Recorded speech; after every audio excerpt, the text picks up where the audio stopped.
అండి అన్నం ఇప్పుడు వండాను, కాలుతుంది ఇదండి.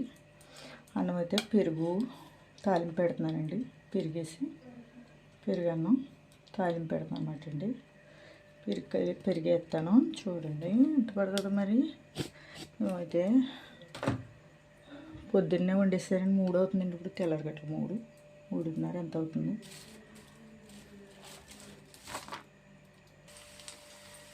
మినపప్పు, శనగపప్పు, కరివేపాకు, ఆవాలు, జీలకర్ర, ఎనిమిరగాయలు వేసానండి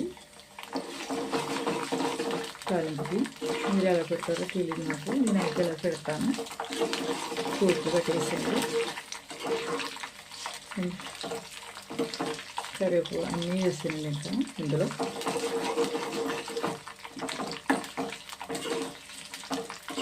కొంచెం కలర్ రావాలండి.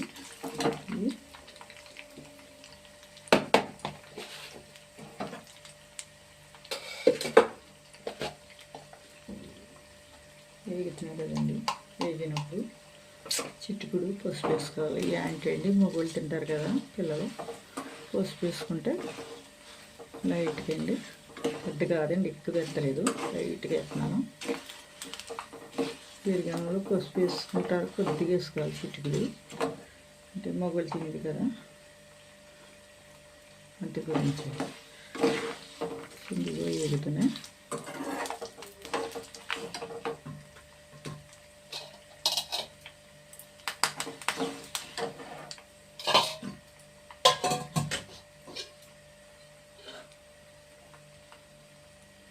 ఇవన్నీ అంత కాదు, కొద్దిగా చిట్టుకుడు వేసాను పసుపు. ఊరిలో తీపిపోయండి, గ్యాస్ కట్టేస్తున్నాను. చూడండి తాలింపు పెడతానండి. మజ్జిగ వేసేస్తానండి.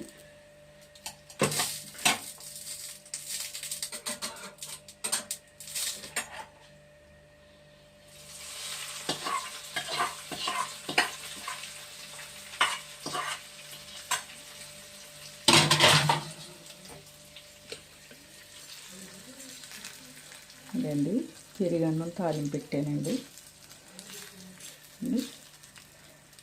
మీరు ఎలా పెడతారో తెలియదు నాకు, ఇలా పెట్టాను.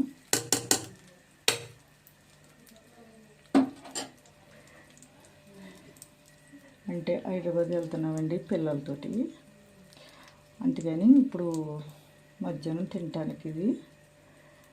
మీరేం పట్టుకెళ్తారో తెలియదు, మీరు ఎలా తాలింపు పెడతారో తెలియదు, నేను అయితే ఇలా తాలింపు పెడతానండి. అందుకని